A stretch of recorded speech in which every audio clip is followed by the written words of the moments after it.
Hello dear students. तो फिर इस सेशन में इकोनॉमिक्स सोशल साइंस के मोस्ट 30 क्वेश्चंस करेंगे जो आपके सिलेबस से मैंने इंक्लूड किए हैं। ऑल क्वेश्चंस आपके जो कि इसमें इकोनॉमिक्स के रहने वाले हैं, जो कि आपके ऑब्जेक्टिव एमसीक्यूज में पूछे जाते हैं, सीबीएसई बोर्ड में पूछे जाने के और भी इसके हायर चांसेस रह सकते हैं ना। आइए तो आप क्वेश्चन को लेते हैं और सॉल्व करते हैं। फर्स्ट क्वेश्चन है, development of a country can generally be determined by, है ना। तो किसी भी देश का जो विकास है वह किस आंकड़े के आधार पर जो है कि मापा जाता है ना। तो इसका आपका करेक्ट आंसर यहाँ पे हो जाएगा पर, है ना, इट्स पर कैपिटा इनकम, है ना। प्रति व्यक्ति आय जो होता है पर कैपिटा जो इनकम होता है पीसीआई, इसी के थ्रू से जो है किसी भी कंट्री का डेवलपमेंट जो है कि मेजर किया जाता है। अतः ऑप्शन ए यहाँ पे 1 करेक्ट रहने वाला।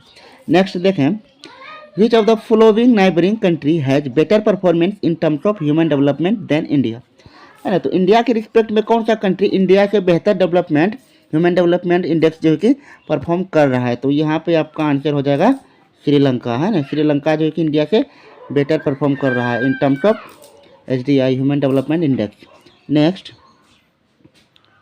नेक्स्ट कह रहा है, assume there are 4 family in a country, the average per capita income of this family is RS 5000, है ना।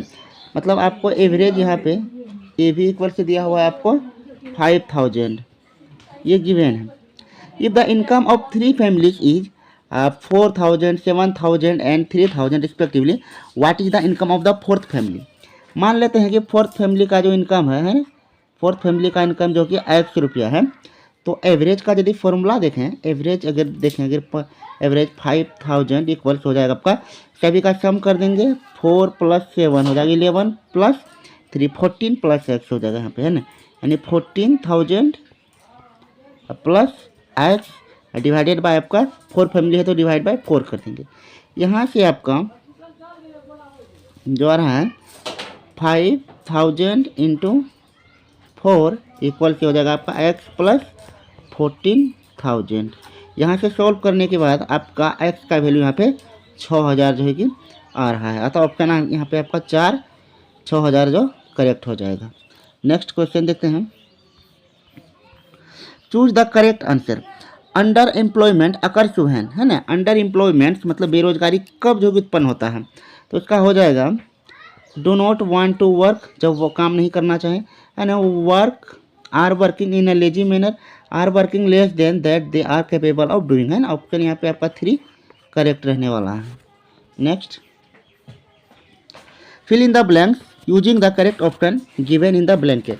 चलिए यहाँ पे फिल इन द ब्लैंक्स है, यानी employment in the service sector dash increase to the same extent as production has not, है ना। तो यहाँ पे आपका हो जाएगा हैज नोट, चूँकि जिस तरह से यहाँ पे सर्विस सेक्टर में जैसे प्रोडक्शन हो रहा है उस तरह से जो कि सर्विस सेक्टर में इंक्रीमेंट नहीं हो रहा है। यहाँ पे ऑप्शन आपका हो जाएगा हैज नोट। आगे, workers in the dash sector do not produce goods, तो कौन से सेक्टर में प्रोड्यूस नहीं करते हैं, आपके टर्शियरी सेक्टर में, है। तो यहाँ पे आपका आ जाएगा टर्शियरी यहाँ पे राइट होगा। Next, most of the workers in the dash sector enjoy job security, तो किस सेक्टर में एम्प्लॉय जो कि जॉब सिक्योरिटी को एंजॉय करते हैं, अनऑर्गेनाइज्ड या फिर ऑर्गेनाइज्ड। आपका यहाँ पे हो जाएगा ऑर्गेनाइज्ड सेक्टर में जो है कि जॉब सिक्योरिटी को एंजॉय किया जाता है। ऑप्शन यहाँ पे ये हो जाएगा आपका। Next, a dash proportion of labours in India are working in the unorganised sector, तो यहाँ पे किस प्रोपोर्शन में व्यक्ति जो है कि अनऑर्गेनाइज्ड सेक्टर में काम करते हैं इंडिया में, वो आपका हो जाएगा लार्ज सेक्टर, लार्ज प्रोपोर्शन, है ना। यहाँ पे आपका आ जाएगा लार्ज। चलिए नेक्स्ट देखते हैं, कह रहा है cotton is a dash product and cloth is a dash product. तो कॉटन आपका नेचुरल प्रोडक्ट है, जानते हैं हम लोग, कॉटन आपका, है ना, नेचुरल है। कॉटन नेचुरल होगा और आपका फिर क्लॉथ आपका ये मैन्युफैक्चर हो जाएगा, है ना। इस तरह से यहाँ पे ये भरा जाएगा। Next, the activity in primary secondary and tertiary sectors are dash, है ना। तो primary secondary and tertiary sectors क्या आपस में क्या है, इंडिपेंडेंट है या डिपेंडेंट है, तो ये, है ना, इंटरडिपेंडेंट नहीं होगा, ये होगा इंडिपेंडेंट, है ना। यह इंडिपेंडेंट यानी कि एक दूसरे से सब अलग अलग हैं, कोई मिला हुआ नहीं, इंडिपेंडेंट यहाँ पे हो जाएगा। Next, choose the most appropriate answer. The sectors are classified into public and private sector on the basis of, है ना। तो किसी भी सेक्टर को प्राइवेट या फिर मतलब कैटेगराइज किस तरह से किया जाता है, किस बेसिस पे, देखें, employment condition, the nature of economic activity, ownership of enterprises, nature of workers employed in the enterprises. तो यहाँ पे हो जाएगा ऑनरशिप, है ना, क्योंकि ऑनरशिप के बेसिस पे ही ऑर्गेनाइज को मतलब प्राइवेट या सरकारी कहा जाता है। तो ऑप्शन यहाँ पे आपका 3 जो है कि करेक्ट हो जाएगा। Next, production of a commodity mostly through the natural process is an activity in dash sector. तो ये आपका यहाँ पे हो जाएगा प्राइमरी सेक्टर, है ना। प्राइमरी सेक्टर में जो है कि नेचुरल प्रोसेस से जो है कि एक्टिविटी किया जाता है। नेक्स्ट देखें, GDP is the total value of dash produced during a particular year.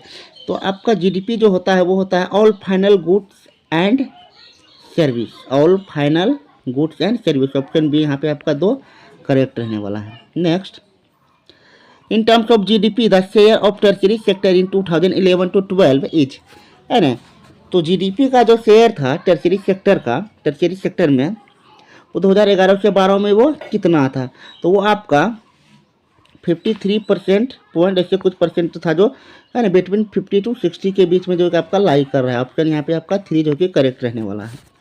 Next, fill in the blanks.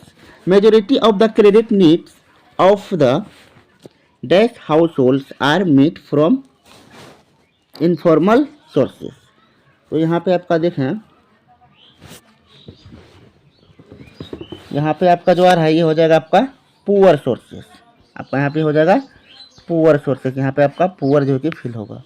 Next, dash cost of borrowing increase the डेप्ट बर्डन, है ना। तो ये हो जाएगा आपका यहाँ पे हाई कॉस्ट, है ना। High cost of borrowing increase the डेप्ट बर्डन, ये आपका राइट हो जाएगा, यहाँ पे हाई आएगा। नेक्स्ट देखें, dash issue currencies notes on behalf of the central government, है ना। तो सेंट्रल गवर्नमेंट के बिहाफ पे कौन करेंसीज को इशू करता है, ये आपका रिजर्व बैंक ऑफ इंडिया, यानी कि यहाँ पे आपका हो जाएगा आरबीआई। ये हो जाएगा आपका आरबीआई, आपका यहाँ पे करेक्ट ऑप्शन रहने वाला है। नेक्स्ट देखें, bank charge a higher interest rate on loans that what they offer on dash, है ना।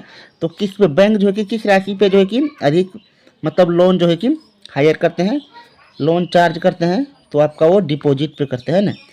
आपके डिपॉजिट्स पे जो है कि वो अधिकतर जो है कि आपको इंटरेस्ट देते हैं, यहाँ पे डिपॉजिट्स हो जाएगा। नेक्स्ट देखें, dash is an asset that the borrower owns and use as a guarantee until the loan is repaid to the lender, है ना। तो ये हो जाएगा, यहाँ पे आपका एक वर्ड आता है कोलैटरल। आपका यहाँ पे जो वर्ड आता है ये हो जाएगा कोलैटरल, है ना। Collateral is an asset that the borrower owns and uses as a guaranteed until the loan is repaid to the lender. Next, choose the most appropriate answer in a SHG. SHG का मतलब क्या होता है, इसका मतलब होता है आपका सेल्फ हेल्प ग्रुप, है ना। तो सेल्फ हेल्प ग्रुप के बारे में स्वयं सहायता समूह भी कहा जाता है। अच्छा, in SHG most of the decisions regarding saving and loan activity are taken by. तो इनमें जो इम्पोर्टेंट डिसीजंस होते हैं वो कौन लेते हैं, बैंक लेते हैं, मेंबर्स लेते हैं, non governmental organisation.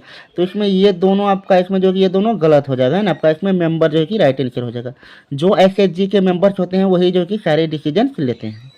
Next, formal sources of credit does not include, है ना। Formal sources of credit does not include. तो फॉर्मल सोर्सेज जो होते हैं क्रेडिट को, उसमें आपका एम्प्लॉयर्स को इंक्लूड नहीं किया जाता, आपका एम्प्लॉयर्स को इंक्लूड नहीं किया जाता। नेक्स्ट, तो डियर स्टूडेंट्स, आपका सेशन समाप्त हो चुका है। इसमें मैंने इकोनॉमिक सोशल साइंस के ऑल क्वेश्चंस इंक्लूड किए हैं जो आपके बोर्ड में आ सकते हैं। क्विक रिवीजन के लिए एक बार जरूर वीडियो को विजिट करें। थैंक्स।